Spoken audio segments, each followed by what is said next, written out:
This is LPU.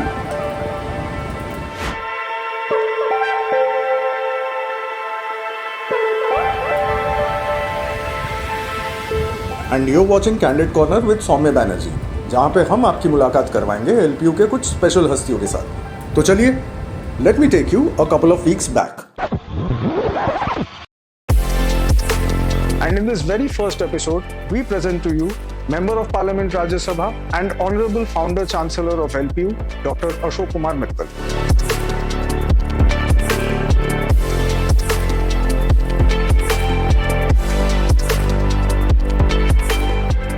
Sir, first of all, good afternoon and a very happy Independence Day to you.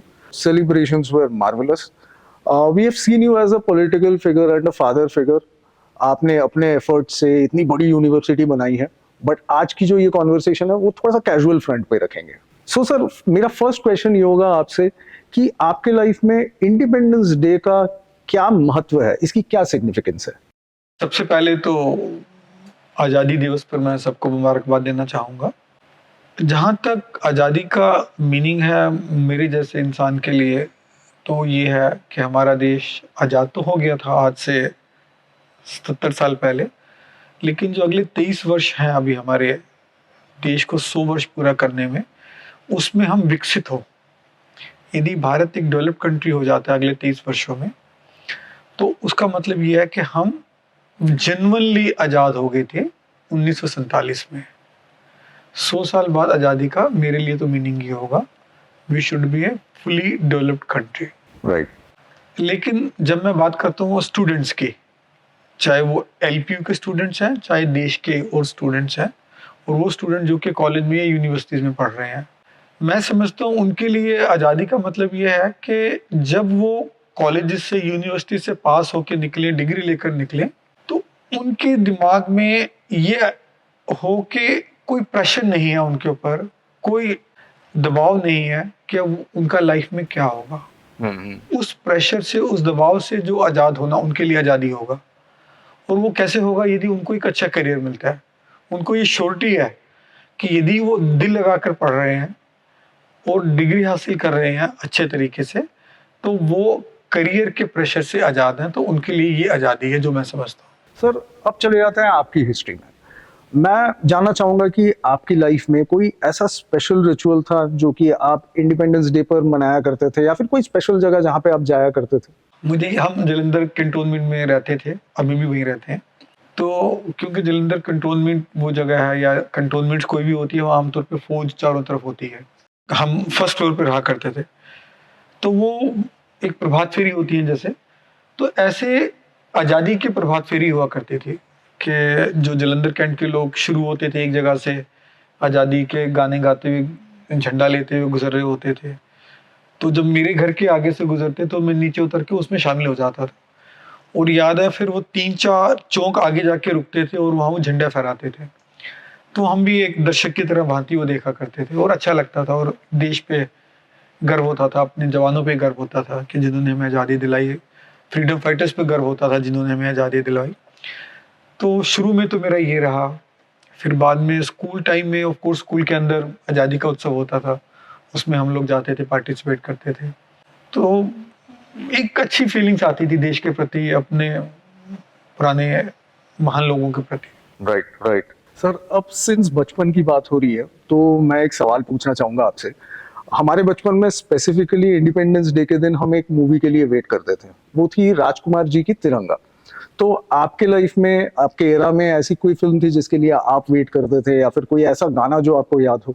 मुझे याद आ रहा है कि श्री मनोज कुमार जी, जो हमारे हिंदी मूवीज़ के बड़े सक्सेसफुल हीरो रहे हैं और देशभक्ति की काफ़ी मूवीज़ दी हैं उन्होंने, और उसमें एक मूवी थी उनकी पूरब और पश्चिम, तो काफ़ी सक्सेसफुल मूवी थी। और वो विदेश में जाते हैं और वहाँ के लोग उनका तिरस्कार करते हैं, लेकिन स्लोली वहाँ के लोगों की मेंटालिटी को वो कैसे बदलते हैं और भारत के पक्ष में कैसे लेकर आते हैं, वो बहुत अच्छे तरीके से उस मूवी में दर्शाया गया है। तो वो मूवी के लिए मैं इंतज़ार किया करता था।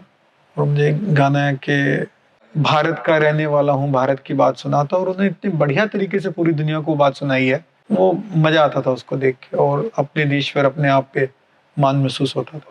जो कि मुझे लगता नहीं उसके बाद भी उस तरीके की कोई मूवी बनी हो। बिल्कुल, बिल्कुल। सर कहीं आपको ऐसा महसूस होता है कि आजकल की ये जो पीढ़ी है या फिर जनरेशन है, इसमें इंडिपेंडेंस डे के प्रति या फिर देशभक्ति के प्रति जो भावना है, वो कहीं कम हो गई है? नहीं, मुझे तो बिल्कुल भी नहीं ऐसा लगता है कि आज की जनरेशन में आज़ादी के महोत्सव के प्रति कोई उत्साह कम हुआ हो। सिर्फ़ इश्यू ये है कि हम उनको कितना मौका देते हैं। उस उत्साह बढ़ाने के लिए या वो अपॉर्च्युनिटी देंगे, तो तभी हमें उनका उत्साह दिखाई देगा। राइट। यदि हम उनको मौका ही नहीं देंगे, तो हम कैसे उनका उत्साह देखेंगे?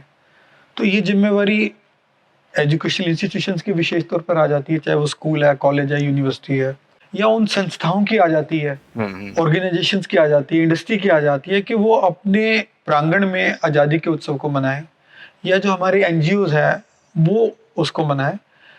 और मैं देख रहा हूँ अब जैसे हर घर तिरंगा का एक नया शुरू हुआ 1-2 साल से, तो उसमें उत्साह देखने को मिलता है।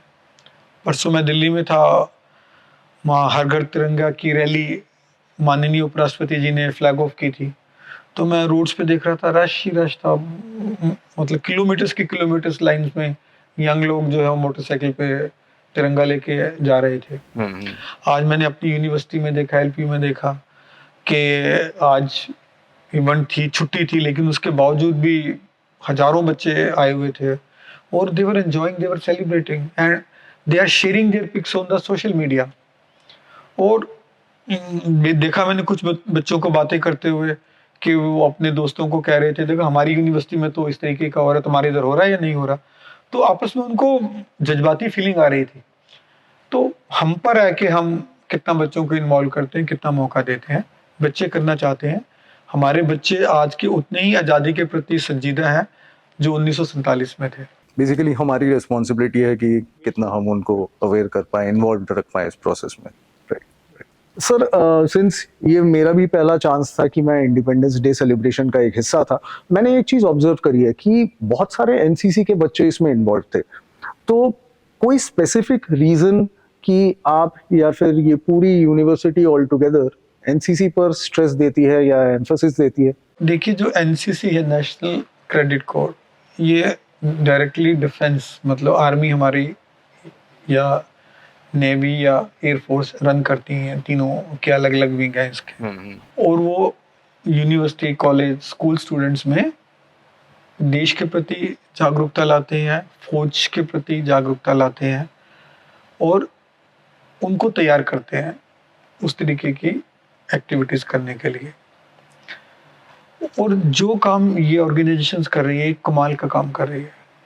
हमारे यूनिवर्सिटी में उनके 5 या 6 यूनिट्स हैं, लेकिन यदि मेरा बस चले तो मैं यूनिवर्सिटी के हर बच्चे को, हमारे पास तकरीबन 40,000 बच्चा है, सभी 40,000 बच्चों को एनसीसी की ट्रेनिंग करवाऊं। इतनी बढ़िया ट्रेनिंग है और इतनी बढ़िया बच्चों में भावना आती है देश के प्रति, फौज के प्रति, देश की डिफेंस के प्रति, और उसके साथ साथ उनकी ओवरऑल पर्सनैलिटी बहुत डेवलप होती है। और ये बच्चों की, जब मैं प्लेसमेंट्स की बात करूं तो बाकी बच्चों से हमेशा बेहतर प्लेसमेंट्स होती हैं। इन बच्चों को मौका मिलता है राजपथ पे जाके रिपब्लिक डे परेड में शामिल होने का। वर्ल्ड लेवल पे अभी हमारे कुछ बच्चे यूके में वर्ल्ड लेवल पे ट्रेनिंग पे गए हैं एनसीसी की तरफ से। तो ये तो ज़रूरी होना चाहिए, हर बच्चे के लिए कंपल्सरी होना चाहिए।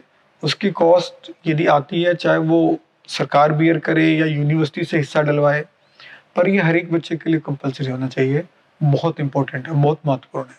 इनफैक्ट शायद से लीडरशिप स्किल्स भी बिल्ड होती हैं। बिल्कुल, लीडरशिप स्किल बिल्ड होती है। हर कुछ जो हम यूनिवर्सिटी देना चाहती है बच्चे को, एनसीसी से सब चीज़ें आती हैं।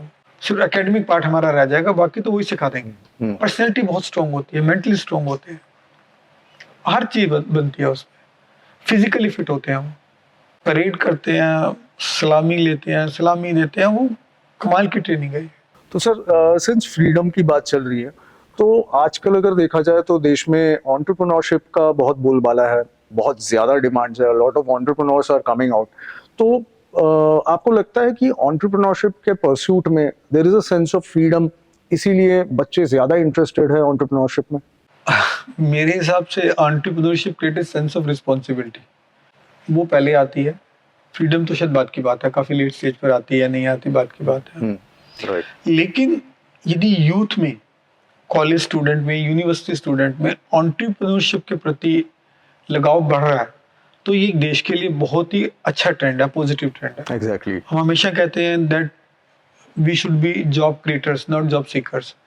यदि बच्चे ये सोचना शुरू कर दें कि उनको एंटरप्रेन्योर बनना है, तो पहले तो वो ज़्यादा रिस्पॉन्सिबल अपने आप ही हो जाएंगे, क्योंकि एंटरप्रेन्योर बनने के लिए काफ़ी ज़्यादा एफर्ट करना पड़ता है। हर तरीके से आपको सजग रहना पड़ता है, आपको लैंड भी चाहिए, लैंड मीन्स रिसोर्सेज भी चाहिए, आपको मैन पावर भी चाहिए, आपको फाइनेंस भी चाहिए, आपको मार्केट भी चाहिए। तो ये चारों चीज़ों को इकट्ठा करके सक्सेसफुली लॉन्च करना, वो एंटरप्रेन्योरशिप होती है। तो बच्चे वो करें, तो इससे अच्छा तो कुछ हो ही नहीं सकता। और जहाँ तक यूनिवर्सिटीज़ हैं, जैसे एलपीयू है या और यूनिवर्सिटीज़ भी हैं, वो भी इस पे काफ़ी जोर देने लगी हैं। इवन भारत सरकार भी इस पे काफ़ी जोर देने लगी है। तो एक देश में अच्छा माहौल बन रहा है, और उनमें से काफ़ी हिस्सा यंग एंटरप्रेन्योर्स का है, जो 30 साल से भी नीचे थे। तो बहुत ही पॉजिटिव ट्रेंड है देश के लिए।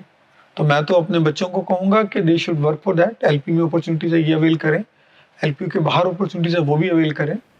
और हर कोई आपको सपोर्ट करेगा। हमारी देश की सरकार इसको सपोर्ट कर रही है। तो this is the right time to be an entrepreneur. Startup India तो बहुत सारी इनिशिएटिव्स ले ये रहा है। स्टार्टअप इंडिया भी भारत सरकार का इनिशिएटिव है और बड़ा सक्सेसफुली चल रहा है। वो बच्चे पार्टिसिपेट करें, उन्हीं की वजह से चल रहा है। तो सर, आज इंडिपेंडेंस डे के मौके पर अगर मैं आपसे पूछूं कि आज ही के आज आपको यूनिवर्सिटी में कोई सिंगल चीज बदलनी हो, तो वो कौन सी चीज होगी? उसमें मैं ये चाहूँगा कि मेरे यूनिवर्सिटी के सभी बच्चे जो पढ़ाई करते हैं या जो हम पढ़ाते हैं उनको, वो रियल लाइफ लर्निंग करें, रियल लाइफ ट्रेनिंग करें। एक होती है क्लासरूम में पढ़ना, एक है लैब में पढ़ना, लेकिन मैं उससे ऊपर जा रहा हूँ कि रियल लाइफ मतलब यदि उनको बिजनेस करना है, यदि वो एमबीए की स्टडीज कर रहा है, तो वो स्टॉक एक्सचेंज में पैसा इन्वेस्ट करे, जिसमें हम मौका दे रहे हैं बच्चों को। और जब 2 साल बाद एमबीए करके निकले, तो यदि उसको 50,000 रुपये था, तो उसने उसका 2 लाख बनाया, नहीं बनाया। वो पढ़ाई के दौरान कोई प्रोडक्ट लॉन्च करे और उसको मार्केट में बेच के उसमें पैसा बनाए। वो अपना करियर भी बना रहा है, बाकियों के लिए भी करियर क्रिएट कर रहा है। फैशन के बच्चे अपने जो क्लॉथ्स हैं, गारमेंट्स बनाते हैं, वो मार्केट में बेचें। पेंटिंग्स वाले बच्चे पेंटिंग्स बना के मार्केट में बेचें, स्कल्पचर बना के मार्केट में बेचें। होटल मैनेजमेंट वाले बच्चे जाके कोई ऑर्गेनाइजेशंस के लिए पार्टी अरेंज करें, कोई इवेंट अरेंज करें। हर फील्ड में ये हो सकता है, हर फील्ड में हो सकता है। मतलब प्रैक्टिकल कोई ना कोई टास्क, प्रैक्टिकल मेजर टास्क को एटलीस्ट उनकी 50% इवैल्यूएशन वो रियल लाइफ लर्निंग की जो आउटकम है उसके ऊपर हो। एमए इंग्लिश का बच्चा ब्लॉग लिखे, जर्नलिज्म के बच्चे अपने आर्टिकल्स लिखे, फिल्म प्रोडक्शन के बच्चे एक्चुअल छोटी छोटी फिल्म्स बना के रिलीज करें। आजकल ये सोशल मीडिया की वजह से अपॉर्चुनिटीज भी है। तो लॉ के बच्चे कोई पार्ट टाइम काउंसलिंग करें, तो या ड्राफ्टिंग करें, तो वो रियल लाइफ लर्निंग करें, ना कि लैब लर्निंग करें या वो करें, एटलीस्ट 50%। तो मैं ये चीज़ बदलने की कोशिश कर रहा हूँ अपनी यूनिवर्सिटी में। कुछ जगह कामयाब भी हुए हैं हम, लेकिन पूरी यूनिवर्सिटी में हर डिसिप्लिन में ही करना, ये मेरा एम रहेगा आज के दिन। कि फ्रीडम, वो जो कहते हैं ना, बच्चों को कहते हैं हमें किताबें नहीं पढ़नी, freedom from books, freedom from examination, वो हम बच्चों को देना चाहेंगे आज़ादी के इस मौके पे कि इन चीज़ों से उनको फ्रीडम मिले। लेकिन राइडर ये है कि बच्चे दूसरी साइड में जो हम दे रहे हैं उनको, वो पूरी जिम्मेवारी से करें। वो करें तो ये फ्रीडम मैं बिल्कुल देना चाहूँगा और ये बच्चों का हक है। Sir, in fact this is a brilliant idea and I think इससे बच्चे बहुत ज्यादा एम्पावर्ड फील करेंगे। एंड रिलेटेड टू दिस और एक क्वेश्चन मैं आपसे पूछना चाहूंगा। से फॉर एग्जांपल आप स्टूडेंट होते, तो आज के दिन कौन सी ऐसी एजुकेशनल पॉलिसी है जो आप चाहते हैं कि वो इम्प्लीमेंट हो? देखिए, जो मैंने पहले भी बोला, एजुकेशन पॉलिसी वो हो जो बच्चों को ये फ्रीडम दे सके कि वो स्ट्रेस ना हो पढ़ाई के दौरान, एग्जामिनेशंस के दौरान, वो किसी प्रेशर में ना आए। उनका करिकुलम ऐसा बना हो, उनकी पढ़ाई का तरीका, डिलीवरी इन द क्लासरूम इस तरीके से हो, और उनकी इवैल्यूएशन इस तरीके से हो, तीनों चीज़ें मिला के, कि बच्चे को रियल लाइफ लर्निंग मिले। मतलब बेसिकली इमोशनली स्ट्रेंथ, इमोशनली भी स्ट्रॉन्ग हो, राइट, रियल लाइफ लर्निंग मिले, फालतू की क्रैमिंग ना करनी पड़े, और अल्टीमेटली जो वो लर्निंग है लाइफ, उसको करियर की तरफ ले जाए, ताकि उसको करियर बनाने का भी प्रेशर ना रहे। एग्जैक्टली। उस तरीके की एजुकेशन रियल एजुकेशन होगी मेरे लिए, वही असली पॉलिसी है। पॉलिसी एक ही है कि बच्चे को करियर दे बिना प्रेशर क्रिएट के, पर मेहनत करनी पड़ेगी बच्चे को। ये मैं बिल्कुल नहीं कहूँगा कि बच्चे आराम से बैठे रिलैक्स करे और हो जाए, ऐसा तो नहीं होगा। बच्चा यदि मेहनती है, दिल से काम कर रहा है, तो उसको कोई प्रेशर नहीं होना चाहिए लाइफ का, करियर का, ग्रोथ का, आगे बढ़ने का, अपनी मर्जी का करियर चुनने का। तो सर आपको लगता है कि आज के दिन कॉन्स्टिट्यूशन में कोई ऐसी स्पेसिफिक राइट है जो मिसिंग है, जो कि इम्प्लीमेंट होनी चाहिए? देखिए, सबसे पहले तो मैं ये कहना चाहूँगा कि जो कॉन्स्टिट्यूशन ऑफ इंडिया है, भारत का संविधान, वो दुनिया का सबसे बेहतर संविधान है। इतनी जो डेवलप्ड कंट्रीज अपने आप को कहते हैं, यूके कहता है हमारी 1000 साल की डेमोक्रेसी है, यूएसए कहता है हमारी 300 साल की डेमोक्रेसी है, और भी देश है, लेकिन जो संविधान भारत का बना है वो किसी और का नहीं बना। बहुत ही बैलेंस्ड, और हर चीज़ का काउंटर है उसमें। कोई भी मिसयूज पावर करता है तो उसका काउंटर है, तो इसमें कोई कमी तो नहीं है।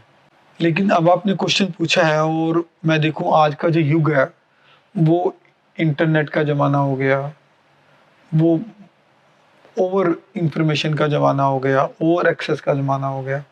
तो इस सारे ज़माने में सोशल मीडिया का ज़माना हो गया, तो एक लोग जो लोगों को खल रही है प्राइवेसी, राइट राइट। कि हमारी प्राइवेसी कंप्रोमाइज हो रही है, जो हर एक इंसान का राइट है कि उसको कुछ पल, कुछ मोमेंट्स, कुछ चीज़ें, कुछ इश्यूज उसके प्राइवेट हो, जिसको कोई डिस्टर्ब ना करे।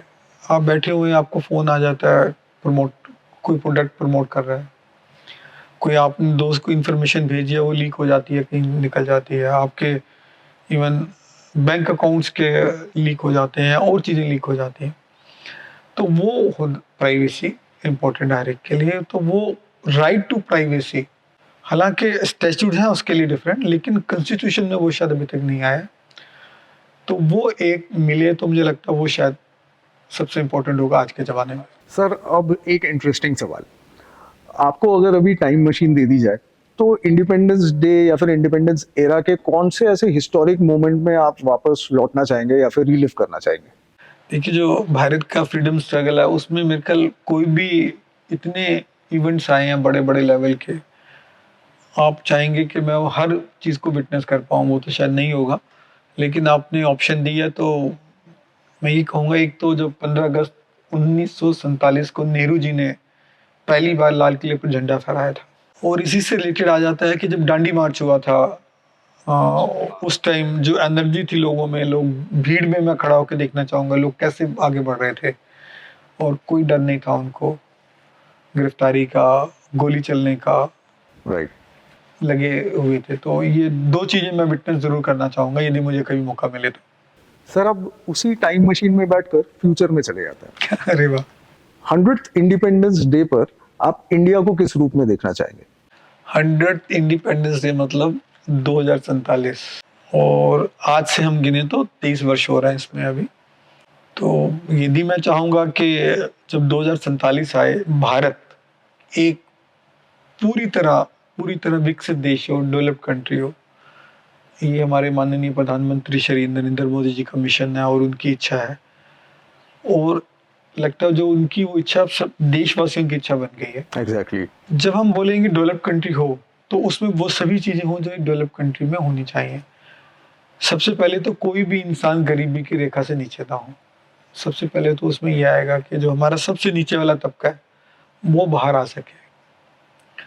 ऑफ कोर्स हम चाहेंगे बहुत बढ़िया इंफ्रास्ट्रक्चर हो, फैसिलिटीज़ हो, बढ़िया रोड्स हो, रेलवे हो, एरोप्लेन्स हर जगह हो, हर छोटे बड़े शहर में फैसिलिटीज़ हो, देश तरक्की कर रहा हो, स्पोर्ट्स में हम ओलंपिक में एटलीस्ट टॉप 5 में हों, हमारे वैज्ञानिकों को एटलीस्ट 5 साल में एक नोबेल प्राइज़ ज़रूर मिल रहा हो, हमारी फिल्म को 5 साल में एक ऑस्कर प्राइज़ ज़रूर मिल रहा हो, हमारे देश के बच्चों की विदेशों में मांग हो के हमारे पास आए और उनको खींचने के लिए प्रबोलन दे रहे हो। वर्ल्ड वाइड की इंडस्ट्री, टॉप मल्टीनेशनल्स हमारे देश में आना चाहते हो, अभी भी आना चाह रहे हैं, लेकिन ज़्यादा दिल से आना चाह रहे हो। हमारे जो की इंडिकेटर है इकोनॉमी के जीडीपी, अभी हम जीडीपी की बात करते हैं, हम 5वें नंबर पे हैं, और पीपीपी फॉर्मेट में हम तीसरे नंबर पे हैं। राइट। लेकिन पर कैपिटा जीडीपी में हम बहुत पीछे हैं, अभी भी काफ़ी पीछे हैं। तो पर कैपिटा जीडीपी में भी हम कम से कम दुनिया में 10वें नंबर पे तो जरूर हो। तो इस तरीके की मैं चेंजेस देखना चाहूँगा, मैं क्या हर भारतीय देखना चाहता हूँ। तो सर फाइनली आज का बाकी का दिन आप कैसे बिताने जा रहे हैं? अभी तो मैं आपसे इंटरव्यू दे रहा हूँ आपको। बिल्कुल बिल्कुल। बाकी का दिन अभी तक तो नहीं सोचा, आप फ्री करेंगे तो सोचेंगे क्या करना है। अभी हमारी यूनिवर्सिटी में जो हमारे ओलंपिक में बच्चे गए थे 24, वो वापस आ रहे हैं। The entire hockey team. हाँ जी, हाँ जी, हाँ जी। तो उसके लिए कुछ प्लान करेंगे कि उनका हम कैसे स्वागत करें, ओके। और अपनी यूनिवर्सिटी के बच्चों को और बाकी पंजाब के लोगों को, देश के लोगों को उसके साथ कैसे जोड़ सकें। हाँ, इसके अलावा कहीं और जाके बच्चों से, अपने स्टूडेंट से मिलने की कोशिश करूँगा मैं, कि उनको कैसा लग रहा है आज इंडिपेंडेंस डे पे, how are they feeling now. तो अभी तो फिलहाल यही है। Sir thank you so much for being a part of this show. आपसे बात करके आज बहुत ही अच्छा लगा एंड बहुत कुछ सीखने को मिला। Thank you so much. Thank you very much. And ऐसे इंटरेस्टिंग एपिसोड्स हम बार बार लाते रहेंगे आपके लिए। So do not forget to like, share and subscribe to our channel. Thank you so much.